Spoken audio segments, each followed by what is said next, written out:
The universe, as it turns out, is absolutely teeming with bureaucracy.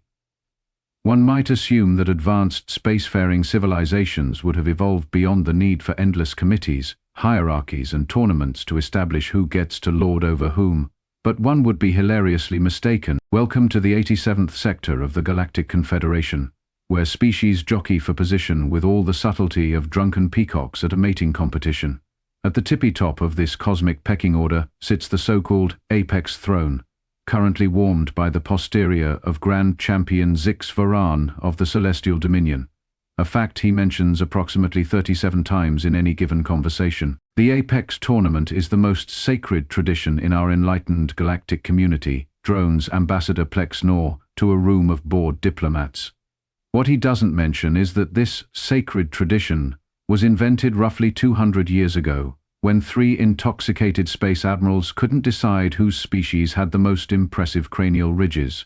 Now it's grown into an interstellar spectacle that determines everything, from trade agreements to bathroom privileges at Confederation meetings. The tournament itself is a series of increasingly absurd challenges, designed to test strength, intelligence, adaptability, and, most importantly, one's ability to look dignified while doing something profoundly undignified. Winners get to make decisions that affect trillions of lives. Losers get commemorative holograms and therapy vouchers. For the past 7 tournaments, Champion Zix Voran has dominated the competition with his 8 limbs, regenerative capabilities, and ego the size of a small moon.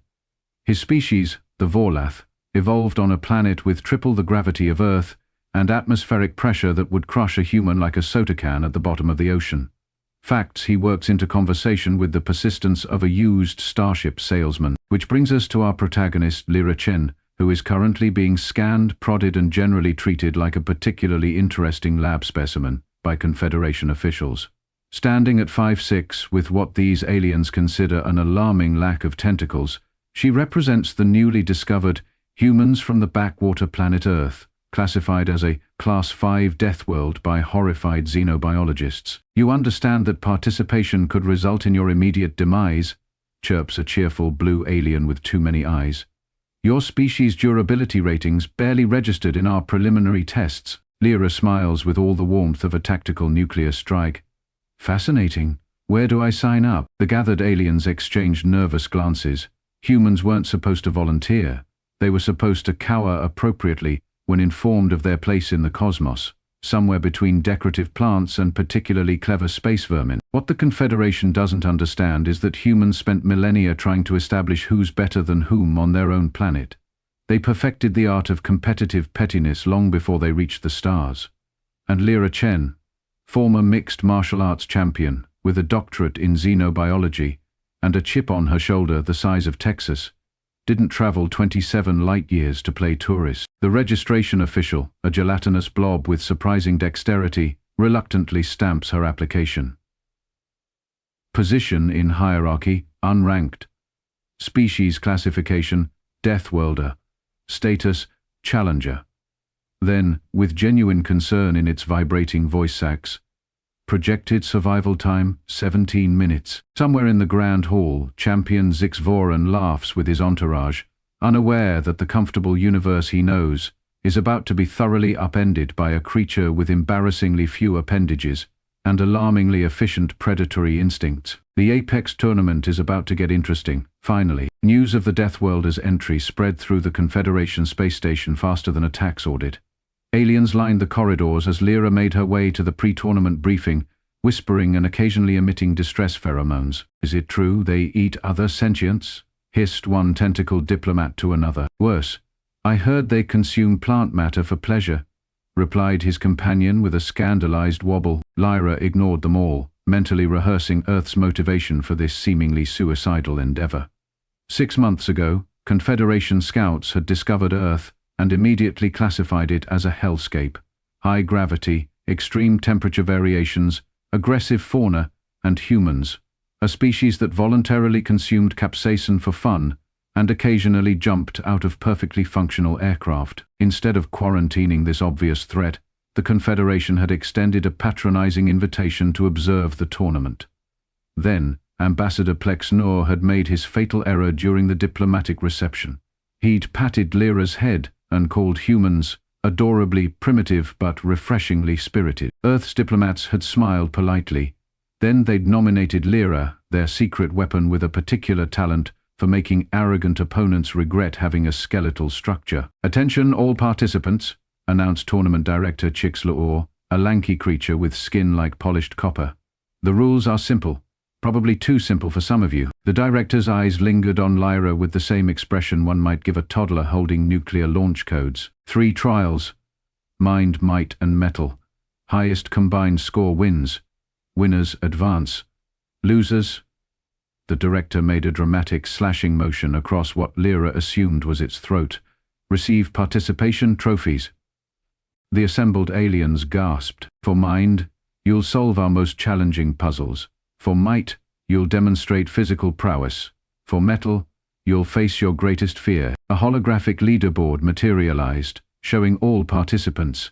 Lyra's name flickered at the bottom, followed by a skull icon and a question mark where her odds should be. Champion Zixwaran, resplendent in ceremonial armor that made him look like a disco ball with anger issues, pointed at Lyra.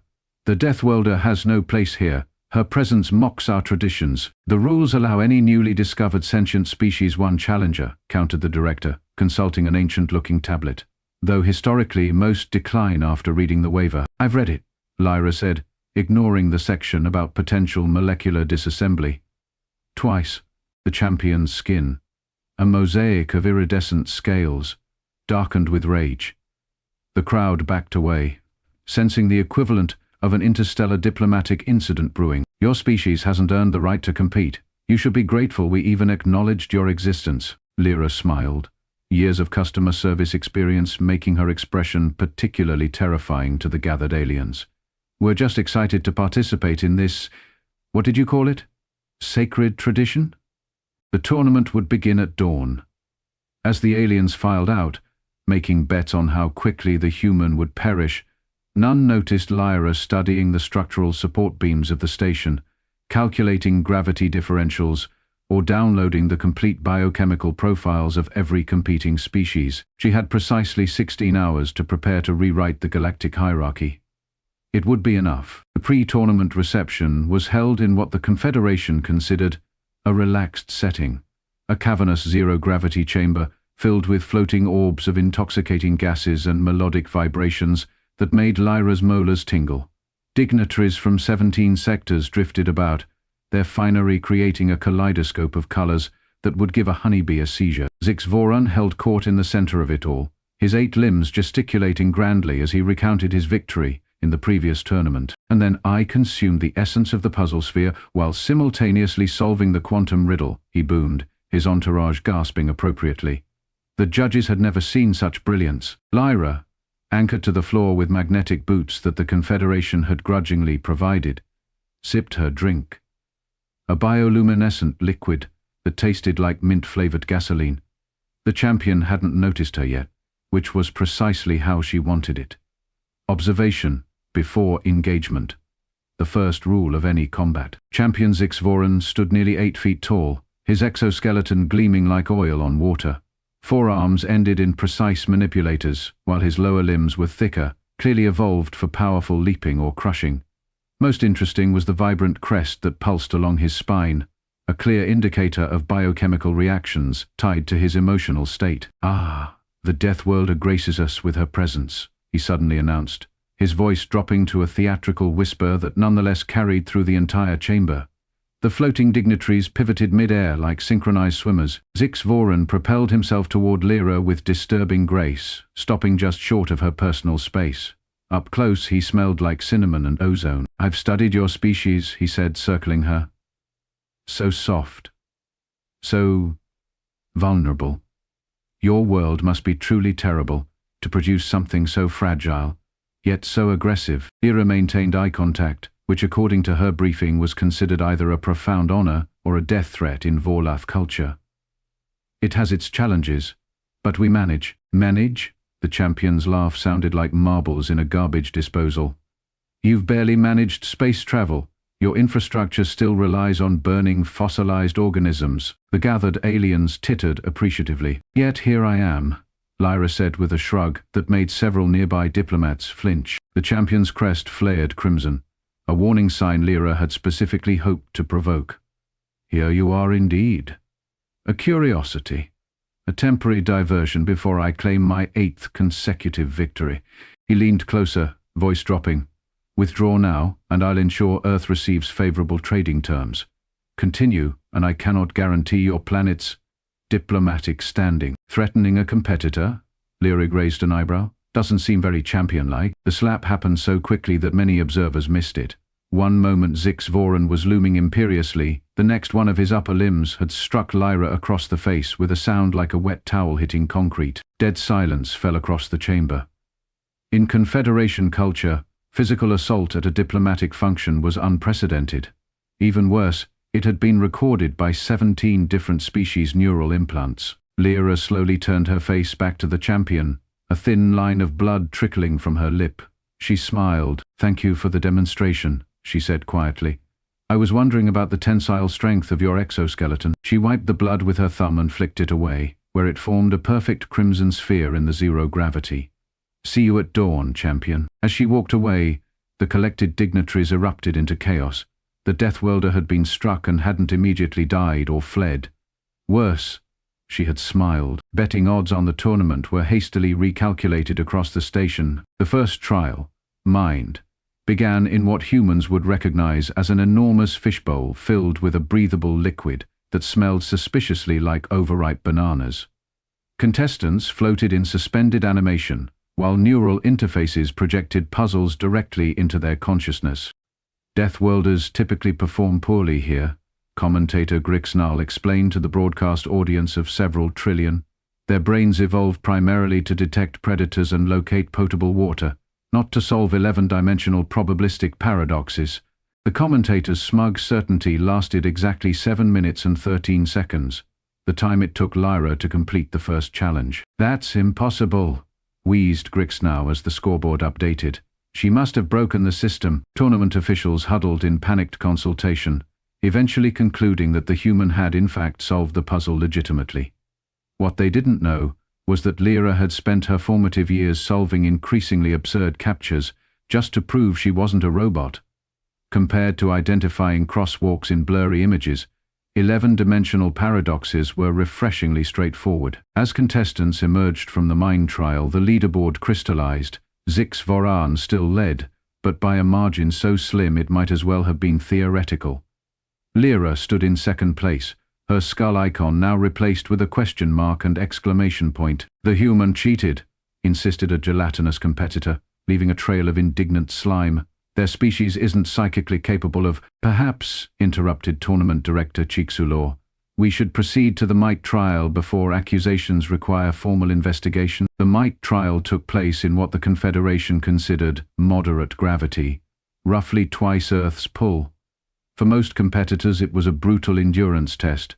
For Lyra, who trained in a gym that specialized in resistance training, it was Tuesday. "Contestants must traverse the gauntlet of elemental challenges," announced the director. "Air, fire, water, and stone." The gauntlet looked like someone had crossbred a military obstacle course with a theme park and a nightmare.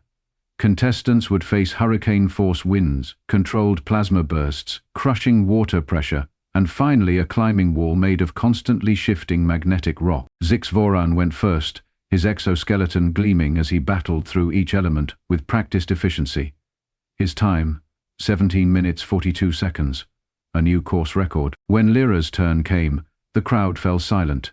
The human approached the start line wearing only the standard competition uniform. No breathing apparatus, no protective gear. "Has the Death Welder been informed that the atmospheric composition will shift during the trial?" whispered one official to another. "7 times, came the reply.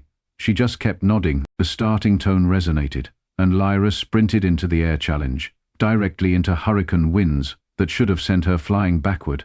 Instead, she lowered her center of gravity and pushed forward with a technique borrowed from parkour enthusiasts who trained in Chicago's notorious wind tunnels. The fire challenge involved leaping between platforms while dodging plasma bursts. Lyra's timing was impeccable, a skill honed dodging paintballs during team-building exercises at her previous corporate job. In the water challenge, Lyra demonstrated why humans had dominated Earth's oceans, despite being embarrassingly ill-equipped for aquatic life. She held her breath for a duration that caused multiple monitoring systems to trigger emergency alerts. Finally, the stone challenge, where her rock-climbing hobby proved unexpectedly applicable to alien magnetic stone. She reached the summit in record time, gasping but triumphant. Final time, 16 minutes, 59 seconds. The stadium erupted.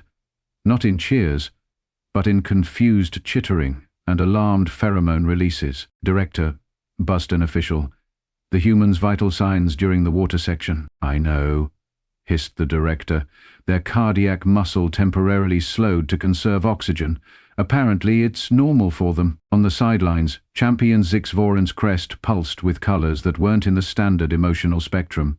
The Death Welder had bested his time by 43 seconds. Worse, she didn't seem particularly tired. More trial, she said, stretching casually as medical drones hovered anxiously nearby.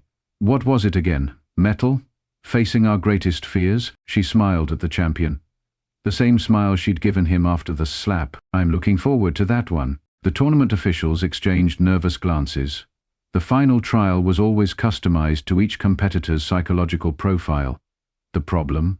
The human's profile didn't make any sense. Every fear they identified registered simultaneously as a source of fascination. In the VIP observation deck, several high-ranking Confederation officials began quietly transferring assets to more stable currencies. The 12-hour intermission before the final trial transformed the space station into a hive of furious activity. Bookmakers updated odds, diplomats made and broke alliances, and champion Zixvoren locked himself in his preparation chamber with his most trusted advisors. The situation is unprecedented, rasped Klarbex, the champion strategist. The Death Welder's performance metrics defy explanation. Then provide a different explanation, Zixvoren snapped, pacing with all 8 limbs engaged in agitated movement. Food contamination, atmospheric interference, anything. Klavex's eye stalks drooped. The tournament monitoring is too comprehensive. Any direct sabotage would be detected immediately. The champion's crest flared. I didn't say direct. Across the station, Lyra was enjoying a meal in the competitor's dining hall, or trying to. Every food item had been molecularly optimized for maximum nutritional absorption, resulting in what looked and tasted like multicolored library paste. This is certainly efficient, she told the hospitality drone hovering eagerly nearby, adjusted for human physiology. It chirped proudly. Contains all essential nutrients, plus trace elements believed beneficial to Death World organisms. Lyra nodded politely and continued eating the nutritional equivalent of wet cardboard. Her attention was focused on the 3 Vorlath officials who had entered the hall and were conspicuously not looking in her direction. The sabotage began subtly. First, the environmental controls in her quarters malfunctioned, dropping the temperature to near freezing. Lyra simply wrapped herself in all available fabrics and continued reviewing tournament data on her tablet. Growing up in Chicago had prepared her for worse. Next, her water supply developed an interesting chemical composition that would have caused most species significant intestinal distress. Having once survived a questionable street food festival, Lyra barely noticed. When she finally dozed off, subliminal audio designed to disrupt REM sleep filtered through the ventilation system. Unfortunately for the saboteurs, Lyra had spent years living next to elevated train tracks. The alien sound waves actually improved her sleep quality. The champion's frustration reached new heights when his spy drones reported the human peacefully reviewing competitor profiles over breakfast. Impossible, he hissed, shattering a decorative trophy. Implement the final measure. 30 minutes before the metal trial, Lyra was approached by Trilzix, a slender alien with flowing tentacles, who introduced herself as a calibration specialist. Just a quick scan to ensure the final trial is properly attuned, she explained, waving a device that hummed ominously. Lyra smiled. That's odd. I was already calibrated yesterday by 3 different technicians. Standard procedure, the alien insisted, antennae twitching nervously. Different department. Of course, Lyra nodded, then casually added, I assume Ambassador Plex Nor authorized this? The one currently watching us from behind that column? The mentioned ambassador, caught mid-surveillance, emitted a startled squeak and scurried away, leaving Trilzix stammering excuses as she backed toward the exit. Word of the human's diplomatic acumen spread quickly. By the time the final trial was announced, 4 different species had approached Lyra, with discreet alliance proposals. The Vorlath monopoly on the apex throne has lasted too long, whispered Ambassador Krilzor of the Vespid Collective. Our trade routes have suffered for centuries, and our cultural exchange programs are perpetually underfunded, added Representative Moxie Plar of the Silicon Consciousness. Perhaps a new perspective would benefit the Confederation. Lyra listened attentively, mentioning neither Earth's specific interests nor her true motivation. Let them project their hopes onto her. It made for excellent cover. Meanwhile, in the arena preparation chamber, Tournament Director Cusicore reviewed final security measures with growing anxiety. The station's power grid had experienced 3 unexplained fluctuations. 17 formal complaints had been filed regarding potential rule violations. And most alarmingly, the Metal Trial's neural calibration system was reporting anomalous readings for both the champion and the human. Their fear responses don't make sense, the chief technician complained. The champion's readings indicate he's terrified of losing, obviously, but also of the color blue, and the human's deepest fear appears to be running out of coffee. The director massaged his cranial ridges. Just stop the child before something else goes wrong. As contestants were called to the arena, a junior official rushed in with a datapad. Director, we've detected unauthorized communication between the champion's team and the Metal Trial Programming Hub. The director stared at the evidence, then at the packed stadium, then at the interstellar broadcast feeds streaming to trillions of viewers. Too late to stop now, he muttered. May the void help us all. The Metal Trial Arena resembled a cosmic nightmare designed by committee. A massive transparent dome encircled a landscape that shifted and morphed continuously. One moment a fiery wasteland, the next a crushing oceanic abyss. At the center stood a simple pedestal holding what appeared to be an ordinary crystal sphere. Behold, the crucible of fear, intoned Tournament Director Kixilor, voice echoing through the stadium. Contestants must reach the center, touch the sphere of ascension, and withstand what follows. The mind that breaks first loses. The crowd's anticipatory chittering fell silent as champion Zixvoren and Lyra took their positions at opposite ends of the arena. Between them stretched a half-mile of terrain that would reconfigure itself according to their deepest psychological terrors. To begin, commanded the director. The champion launched forward with practiced precision, his exoskeleton gleaming under the arena lights. The ground beneath him transformed into a solid pathway, a clear advantage granted by whoever had tampered with the programming. Lyra's side, meanwhile, dissolved into a bubbling swamp of what appeared to be highly acidic coffee. The sabotage was obvious, if strangely specific. Questionable programming detected, announced the automated referee system. Recalibrating. The entire arena flickered, then reset to neutral terrain. The champion's momentum faltered as his advantageous pathway disappeared. From the official box, Director Kitsalua nodded grimly at the security team. They'd managed to restore the original programming just in time. Both contestants now faced the true Metal Trial, a psychological gauntlet customized to their actual fears. For Zixvoren, the terrain transformed into a recreation of his homeworld's most treacherous mountain range, the site of his near-fatal failure during his youth. Phantom winds howled, threatening to tear him from precarious handholds.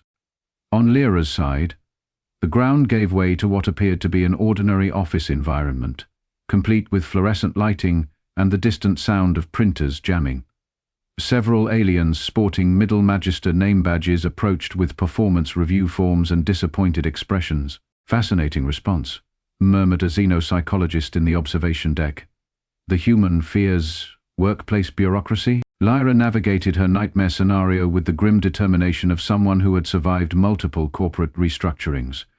She dodged passive-aggressive emails that manifested as physical projectiles and hurdled over mandatory team-building exercises that threatened to bog her down in trust falls. Both contestants progressed steadily toward the center, their paths inevitably converging. The champion, battling manifestations of his ancestral predators, caught sight of Lyra's unexpectedly efficient progress. This ends now, he snarled, abandoning his own path to intercept her. The audience gasped. Direct contestant confrontation, while not explicitly forbidden, was traditionally avoided in the Metal Trial. Zixvoren's crest flared menacingly as he towered over Lyra, all 8 limbs tensed for combat. Your presence here is an insult to 8 centuries of tradition. Yield now, and perhaps your species will be permitted observer status at future tournaments. Lyra assessed the champion with the calm calculation of someone who had faced down far more terrifying adversaries. Like customer service calls with insurance companies. Interesting proposal, she replied. Counter offer? We finish this properly. The champion's attack was blindingly fast, a sweeping motion designed to incapacitate. But Lyra had spent the previous trials carefully observing his movement patterns. She ducked under his primary strike, using his momentum against him in a classic judo maneuver that sent him sprawling into his own manifested fears. The crowd roared in disbelief. No one had ever seen the champion thrown. Zixvoren recovered quickly, his exoskeleton reconfiguring for maximum offense. Your primitive fighting techniques cannot... He never finished the sentence. Lyra had already closed the distance, targeting the specific joint connections she'd noted during his previous performances. A precise strike to what corresponded to his solar plexus sent his respiratory system into temporary shock. As the champion struggled to recover, Lyra sprinted toward the central pedestal. The sphere of ascension pulsed with hypnotic energy, preparing to subject whoever touched it first to their ultimate fear. "Stop her!" shrieked someone from the champion's entourage. Too late. Lyra's hand closed around the sphere. The arena went pitch black. When the lights returned seconds later, the human stood motionless, her eyes unfocused as the sphere subjected her to whatever terror her mind most dreaded. The champion, having recovered enough to move, seized the opportunity. He charged toward the pedestal, certain the Death Worlder would break under the psychological assault. He reached for the sphere, ready to wrest it from her grip, only to find his wrist caught in an iron grasp. Lyra's eyes cleared, focusing with laser-like intensity on the champion. "Is that really the worst your system can do? Show me my student loan debt statements." Before the champion could process this incomprehensible response, Lyra executed a flawless shoulder throw that sent him crashing to the ground with enough force to crack his exoskeleton. She pinned him with techniques perfected against opponents twice her size in mixed martial arts competitions. "I believe," she said, loud enough for the broadcast microphones to pick up, "this qualifies as taking your throne before sunset." The stadium erupted in chaos as the automated referee confirmed Lyra's victory. Tournament director Kixlaw looked simultaneously horrified and relieved as he approached with the ceremonial apex crown. "The Confederation," he announced with admirable composure given the circumstances, "recognizes a new champion." As the crown was placed on Lyra's head, 7 different diplomatic delegations began frantically drafting new alliance proposals with Earth. The age of Vorlath dominance had ended in less than a day. The aftermath of the 87th Apex tournament unfolded with all the dignity of a supernova in a glitter factory. Within hours, 17 different species had established diplomatic channels with Earth. Within days, trade agreements that normally took decades to negotiate were being frantically drafted. Within a week, human-style exercise regimens became the hottest trend across 3 spiral arms of the galaxy.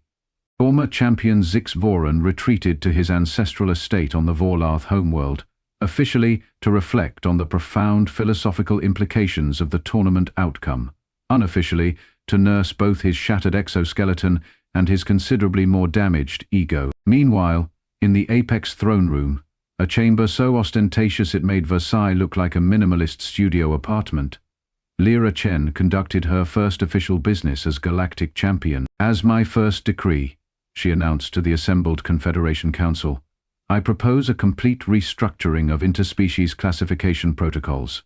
Effective immediately, no world will be designated as deadly or primitive without comprehensive cultural exchange programs." The council members exchanged nervous glances. The human had been expected to demand exclusive trade rights or military concessions. Instead, she was proposing bureaucracy. Further, Lyra continued, "I'm establishing a committee to revise the tournament itself. All species should have equal opportunity to showcase their unique adaptations without bias towards specific evolutionary paths." Ambassador Plexnor, who had patted her head just weeks earlier, nearly fainted. "Finally," Lyra said, eyes scanning the chamber, "about that slap. According to Confederation law, the champion can demand appropriate compensation for unprovoked physical assault.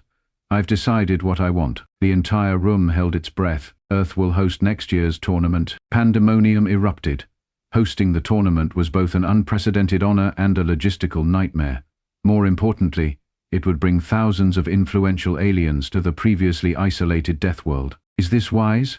whispered Tournament Director Keeks Law to his assistant. "Their gravity alone will unincapacitate half our delegates." "That's probably the point," the assistant replied. As the council session concluded, Lyra slipped away from her newly assigned security detail, all 27 of them, and made her way to a secure communication chamber. After confirming the line was encrypted, she initiated contact with Earth. "Mission accomplished," she reported. "Tournament 1, diplomatic channels established and invitation extended." The response came from General Helena Zhao, Earth's actual diplomatic representative. "Excellent work. And the secondary objective?" Lyra smiled. "They have no idea. The entire time they were so focused on my physical capabilities that nobody questioned why a primitive Deathworlder would have advanced degrees in xenobiology and interstellar politics, and the Confederation's technology, impressive in some areas, laughably behind in others. Their FTL systems are generations ahead of ours, but their cybersecurity could be breached by an average teenager. I've downloaded their complete technological database, everything from medical nanites to terraforming protocols." The general's satisfaction was evident even across interstellar communication. "Perfect. By the time they arrive for next year's tournament, we'll have studied their weaknesses and strengths comprehensively." "There's one more thing," Lyrat added. "They're terrified of us, all of us, just for evolving on Earth." "Good," the general replied. "Fear is a powerful motivator for diplomacy." After concluding her report, Lyra returned to the lavish quarters assigned to the Apex champion.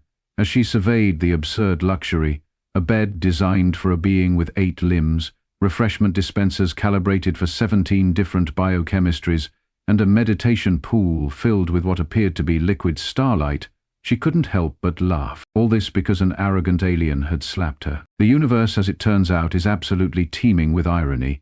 One might assume that advanced spacefaring civilizations would have evolved beyond underestimating unfamiliar species or judging others by their own narrow standards. But one would be hilariously mistaken. The Confederation had discovered Earth expecting to find primitive organisms struggling on a hellish planet. Instead, they found humans, a species that had turned their death world into an advantage, and their adaptability into an art form. As Lyra donned the ceremonial Apex crown for her first official portrait, she allowed herself a small, satisfied smile. The slap had been insulting, yes, but in the grand tradition of humanity's capacity for creative problem-solving, she hadn't just survived it, she'd leveraged it into galactic dominance. The Apex tournament would never be the same again. Finally,